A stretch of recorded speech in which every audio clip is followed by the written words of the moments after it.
Hallo, schön sind ihr da bei Handgelenk mal Pi. Ich bin Ann. Heute habe ich euch etwas vorbereitet für euch. Und zwar aus Buchseiten habe ich solche herzige, schon verkehrt, solche herzige Collagen gemacht. Mit ein bisschen Stoff. So sieht das Ganze aus. Und ich habe das nachher dann einfach ein bisschen genäht. Das ist extra ein bisschen unordentlich. Das ist sehr praktisch, da ich sowieso nicht ordentlich nähen kann. Aber so sieht es doch noch einmal viel chunkiger aus und passt wunderbar in unser Chunk Journal rein. Ich habe auch so ein bisschen die ähnlichen Stoffe genommen, wie ich da sowieso schon verwendet habe. Und ich kann euch auch gerade zeigen, wie das dann aussehen sollte, wenn es im Journal drin ist. Zum Beispiel so. Ich habe das dann noch ein bisschen bearbeitet. Den Hintergrund habe ich ein bisschen mit Stempelfarbe gemacht und auch rundherum habe ich noch ein bisschen geinkt. Und auch hier drauf oben noch so ein kleines bisschen. Das habe ich so reingeklebt, dass das so wie ein Täschchen gibt, wo man zum Beispiel da einen schönen Briefumschlag oder etwas reinstecken kann. Das sieht doch sehr schnusig aus. Und dann habe ich hier noch eins, wo ich auch mit Stempelfarbe noch ein bisschen bearbeitet habe, Kanten gemacht, hier noch ein bisschen rosa und hier noch ein bisschen brünschelig. Da könnte man zum Beispiel, da würde ich jetzt gerade also eins von diesen herzigen ID-Kärtchen oder was auch immer das sollte sein, könnte man da gerade reinstecken. Das passt gerade wunderbar. Das Tutorial dazu findet ihr auch auf meinem Kanal. Ich kann es euch hier schnell einblenden, wo ihr das findet. Die sind ganz easy zu machen und mega witzig gewesen. Ja, das sieht doch schnusig aus. Und dann habe ich hier noch eins schon vorbereitet. Da habe ich nicht viel daran verändert. Ich habe so ein kaffeegefärbtes Papier draufgeklebt. Das hat gerade so wunderbar gepasst. Und habe hier wirklich noch ein bisschen Trändchen gemacht und das Tüll hier noch ein bisschen eingefärbt mit samt dem rosa Faden. Und da könnte man doch jetzt zum Beispiel so wunderbar ein herziges, schönes Foto von dieser wunderbaren Dame drin klemmen. Das sieht doch wahnsinnig süß aus. Also, ja, eben wie gesagt, ich kann euch schnell zeigen, wie ich das so gemacht habe, mit einfach so einer Buchseite. Ich habe nämlich einfach nur die ganzen weißen Rändchen abgerupft. So, ein bisschen mehr oder ein bisschen weniger, je nachdem.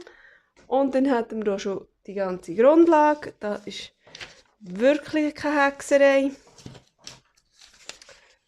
So.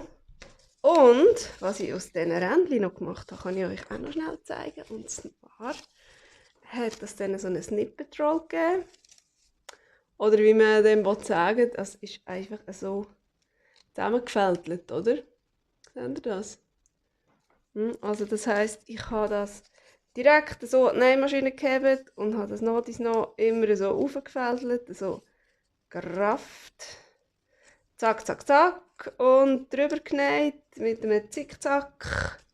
Und wenn ich da war, habe ich mir das nächste hergehabt und zack, zack, zack, einfach drüber gefräst.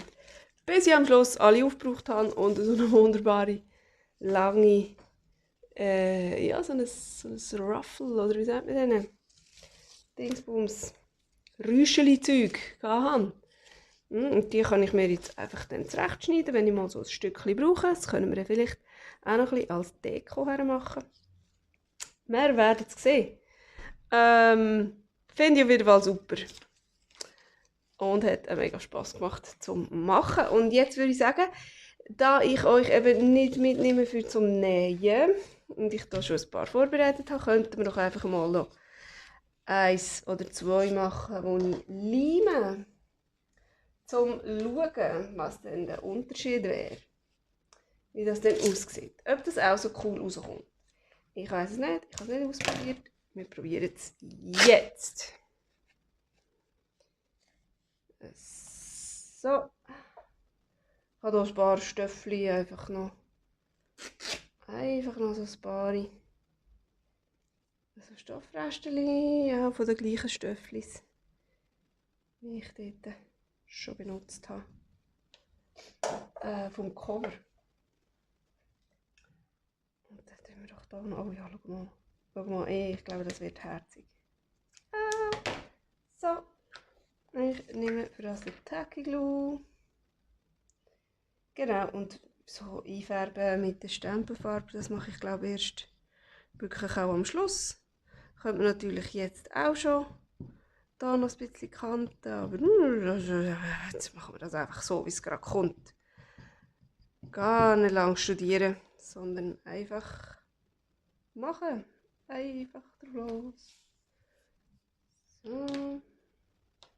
Ich tue jetzt hier auch extra nicht bis ganz raus den Leim machen. Streichen. Das ist ja dann, wenn man es näht, auch nicht bis ganz raus. So. Oder eben wie hier, zum Beispiel, da bin ich nur so einig drüber, da ist noch ein Fötzeli. Und dann ist das wirklich da nur so in einem Ding angenäht. So, zum Beispiel. Und jetzt hätten wir noch den da.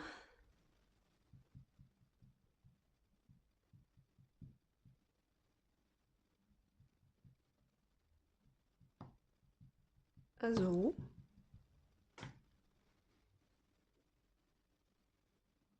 Und so.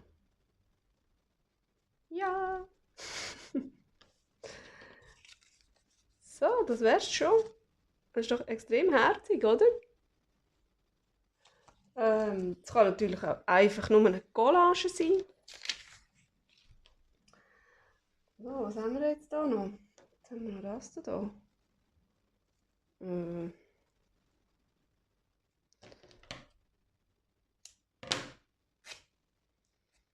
Das ist doch auch so ein Schnusiges. So, warte. Was finden wir da noch? Was finden wir da noch? Das ist jetzt mir ein bisschen weiss. Und das da. Das hat so blödes Dings drin, aber das können wir ändern. Weisst du, Trötli können wir doch einfach rausziehen, oder? Das geht doch schon. Können wir auch die Trötli rausziehen?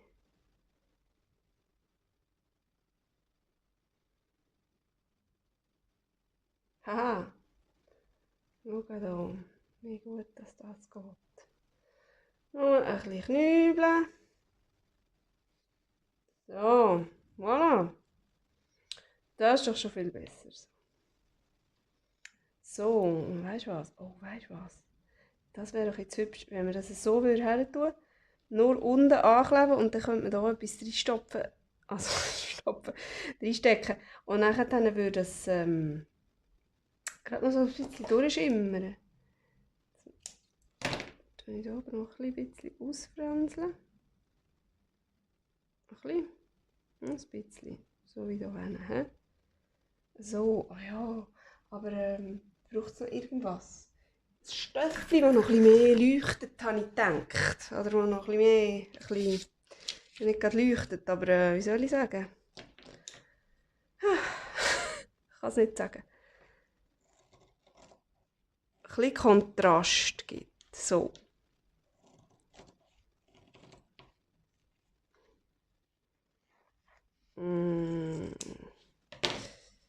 Wie wäre es mit dem?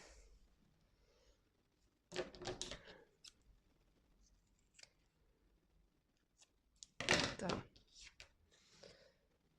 So, irgend so etwas da. Das ist mir jetzt sogar ein bisschen zu grafisch. Ja? Wieso? Wieso Wieso passt mir das jetzt nicht? Oder ohne das?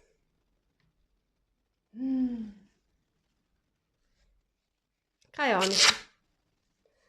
Keine Ahnung. Das eine ist gerade so schnell gegangen, rucki zucki, da ist es gestanden. Und das wollte jetzt irgendwie gerade nicht.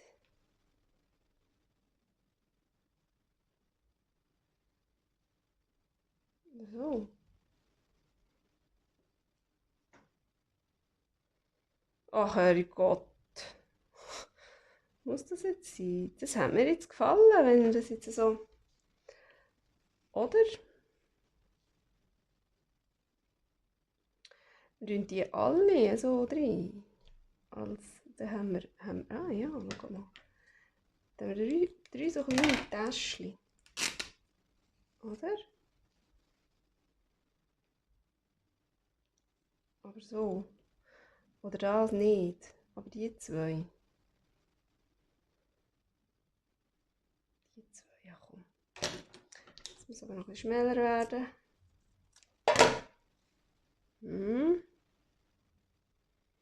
So. Ja, ich glaube so machen wir es. Das gefällt mir. So, das gibt kein Täschchen.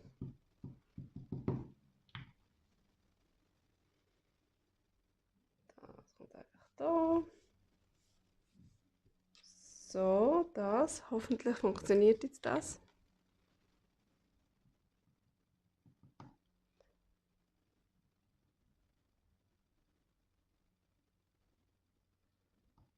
Ui. Ja, bravo. Ich liebe voll da auf meiner Unterlage. So, wenn ich es eigentlich nicht gerne habe. Ja, no. Jetzt ist es halt so. Und so. Mama, ich habe das Gefühl, das geht schon. Und das sollte theoretisch auch heben. Da schnell fort mit dem Leim. Lalala, so. Ey, du, heben habe ich gesagt. Nicht einfach wieder abkommen. So. Ah! Es geht selber wieder abgerupft. So, nicht mehr anlängen jetzt. Das noch. Mhm.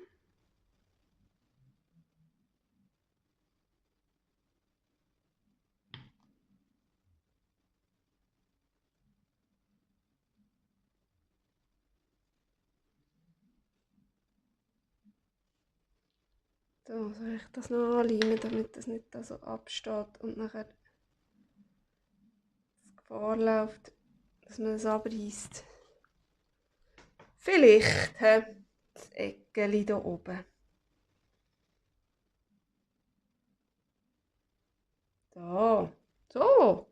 Doch, aber hey, ich finde jetzt die geleimten stehen denen also wirklich nicht viel hinten an. Die sind doch auch ganz wunderbar, hä? Also, gut, dann werde ich jetzt aber gleich mal sicher die drei, die gehen weg und von denen hier werde ich irgendetwas nehmen. Und da schauen wir dann noch, was da noch reinkommt.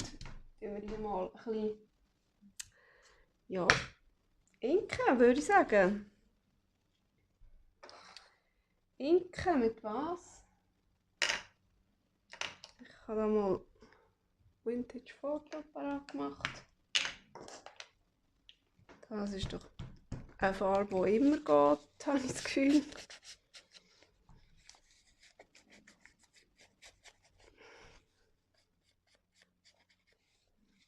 So.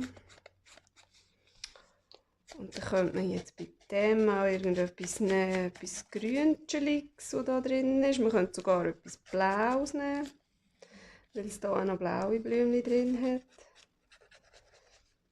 Oder von dem dunklen Rosa. Ich gehe jetzt mit dem Vintage-Foto hier auch ein bisschen ans Stöffli her und über das Rosa von dem Faden, der mir auch fast ein bisschen zu rosa geworden ist. Dort. Ein quietschiges Rosa. probieren wir das ein bisschen zu brechen.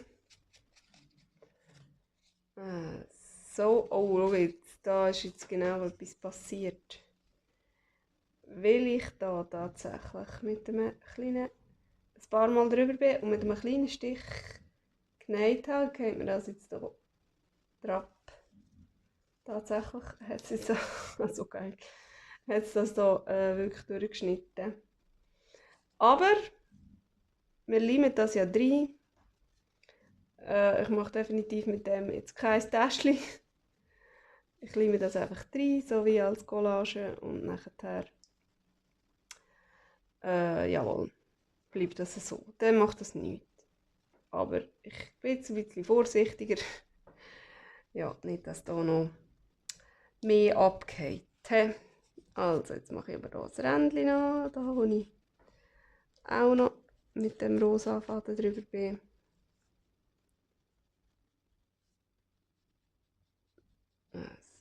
So. So.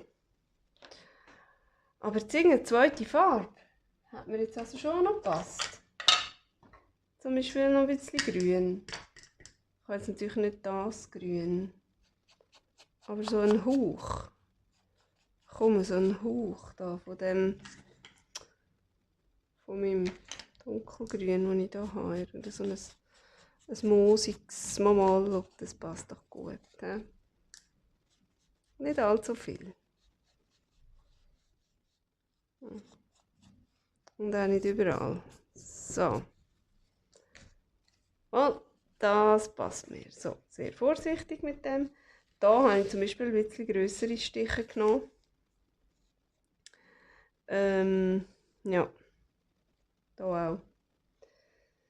Ich bin zwar auch zweimal drüber und da sogar sehr viel mehrmals, aber mit grösseren Stichen. Dann tut das Papier nicht so schneiden. Da haben wir natürlich auch grün jetzt.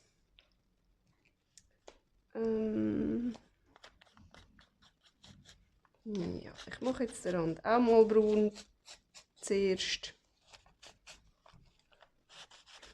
Und dann kann man immer noch schauen, was man dann will.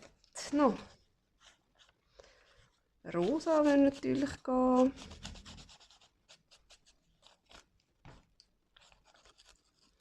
Oder man nimmt einfach noch eine zusätzliche Farbe.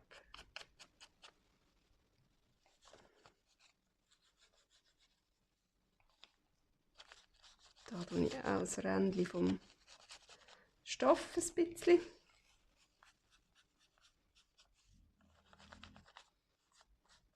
Und da die rosane Spitze.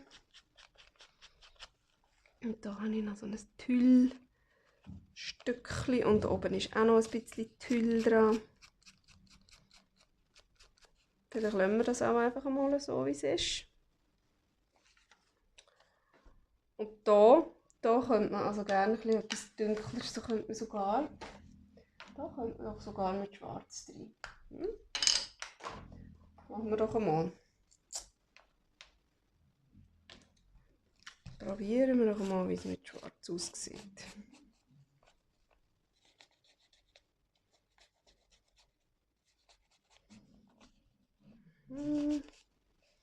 Darf ich nicht zu fest an dem schnusigen, herzigen, dünnen Stöffli. Schwarz und dann so ein hellgrün, oder nicht? Da habe ich so ganz feines hellgrün.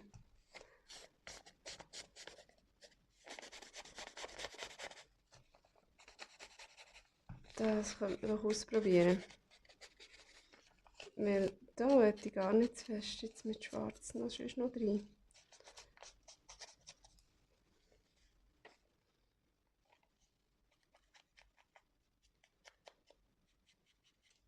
Und so. Hellgrün, wo bist du?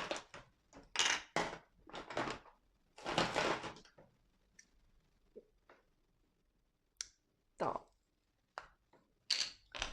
Dann haben wir halt den hier. Und, was machen wir jetzt mit dem? Da ganz fein mal das Tüchli. Das war so ein Nastüchli, so ein urähniges mit einem wunderschönen Spitzenrändchen. Und das ist so ganz, ganz durchsichtig, feines Tüchli. Ganz ein wunderbares Stöffli.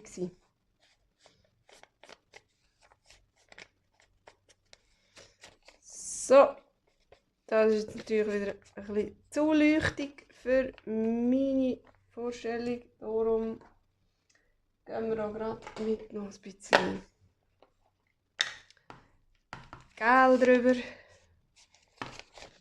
Der schwarze Rand finde ich also immer noch gut. Der gibt einen guten Rahmen.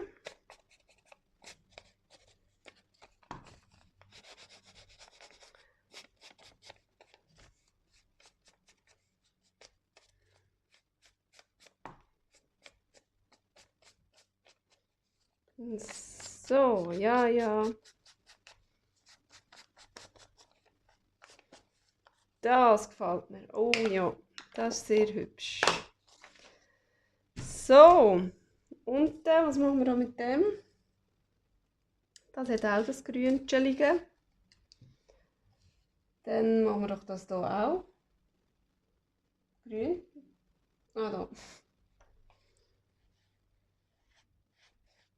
Machen wir das auch gerade bei dem.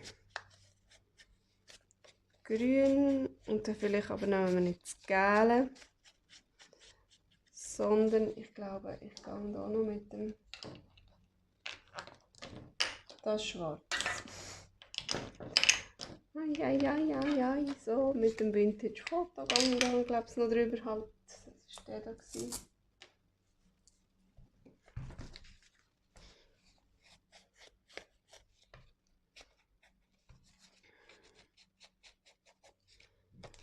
So, ich liebe das, die Farben so zu mischen. Es tut sie ja nicht unbedingt ganz mischen, sondern so ein bisschen zum Teil überlagern oder so.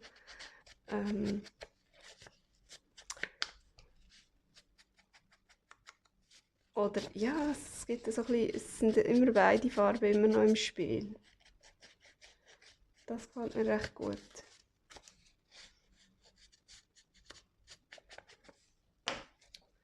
So, oh ja.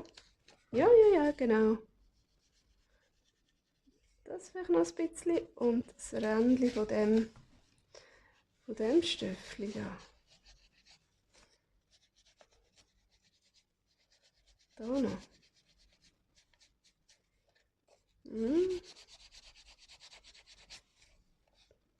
Ja, genau. So finde ich das ganz schön. Sehr hübsch. Es ist ganz fein jetzt geginkt, finde ich. Nicht allzu viel Farbe gegeben und trotzdem hat es ziemlich eine Veränderung gebracht. Und da nehme ich mir jetzt die Farbe von dem Blümchen und möchte die gerne hervorheben. Schnell zeigen, welche ich genommen habe. So.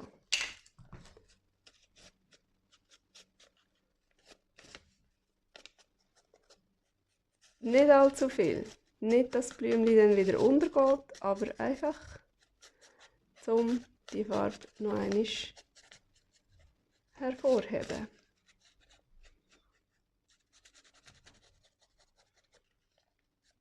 Und ich finde, es passt wunderbar.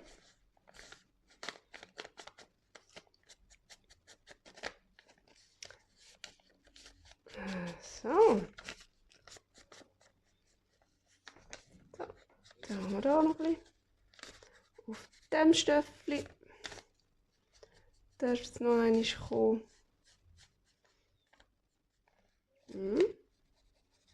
Und dann ist gut. Von mir aus. Soli, jetzt. Hey, weißt du was? Das da könnte man doch dann auch noch irgendwie auf dieser Seite irgendwie hermachen. Ich weiss es noch nicht. Mal schauen. Jawohl. Dann wollen wir doch mal schauen, wo dass wir die jetzt rein tun könnten. Was würde da so passen? Ich finde, da würde eins drauf passen. Und zwar vielleicht gerade das. Das oder das? Es kommt wieder so überhaupt nicht drauf an, weil einfach beides so hübsch ist. Ich glaube, da mache ich so ein Täschchen draus. Machen wir doch einfach. Aus dem kann man jetzt gut, da ist nichts kaputt.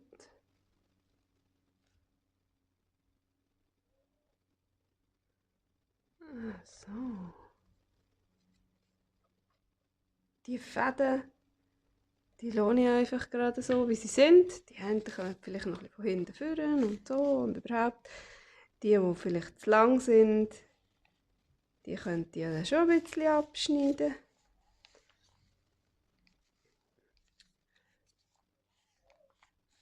So. Prima. Das wäre es schon. Und auf dieser Seite muss ich jetzt gar nicht mehr auf der Seite machen, weil das so ein wunderschönes kaffeegefärbtes Papier ist. Da ist schon so viel los.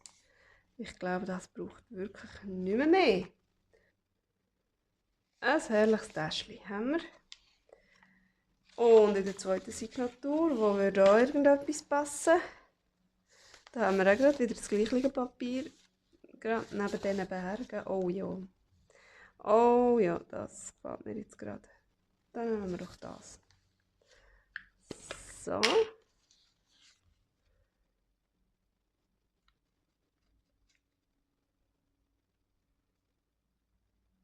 Dann schaue ich jetzt hier, dass ich möglichst bis raus Leim gebe.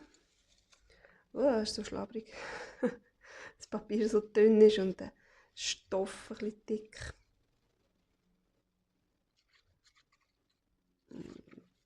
So. Übertreiben müssen wir ja nicht mit dem Leim. Das sollte ja gut haben.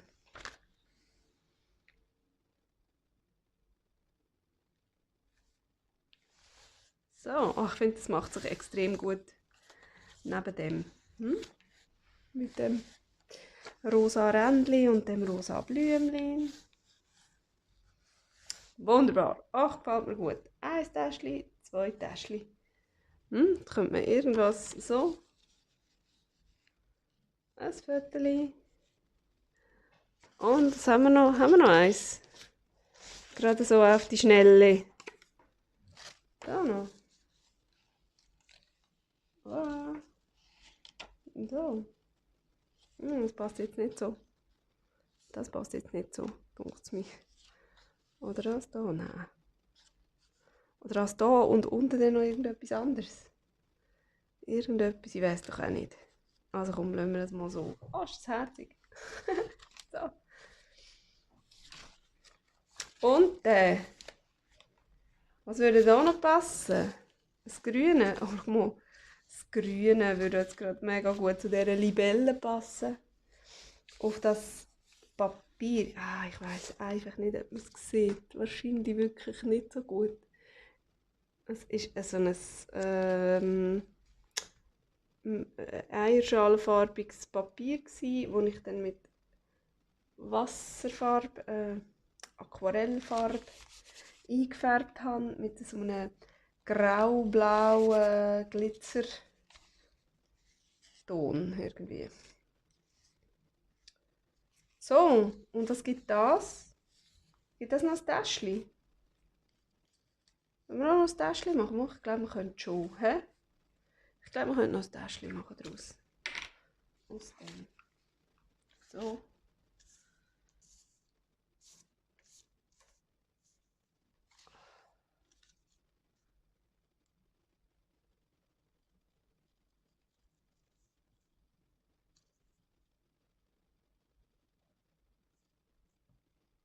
So.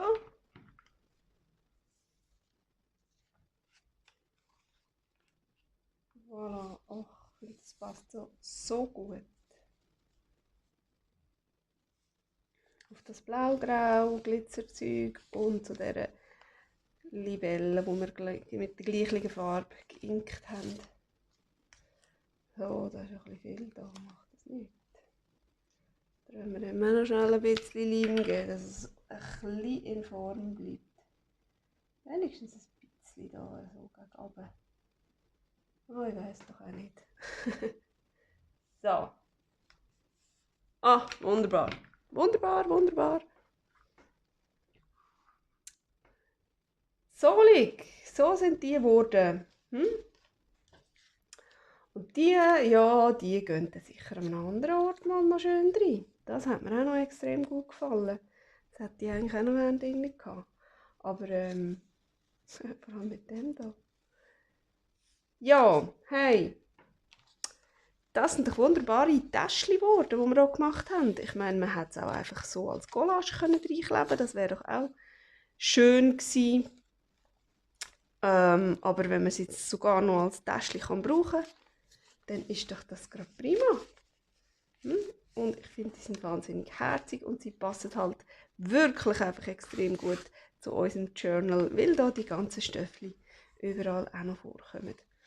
Und ja, wenn es euch auch so gut gefallen hat wie mir, dann gebt doch bitte einen guten Daumen auf. Es würde mich extrem freuen. Ihr dürft mir auch gerne folgen, wenn ihr noch mehr Videos sehen wollt, wie das da zum Beispiel. Oder wenn ihr sehen wollt, wie das Journal wächst, bis es am Schluss ganz gefüllt und fertig ist. Und dann sehen wir uns dann vielleicht beim nächsten Video wieder. Bis dann, tschüss!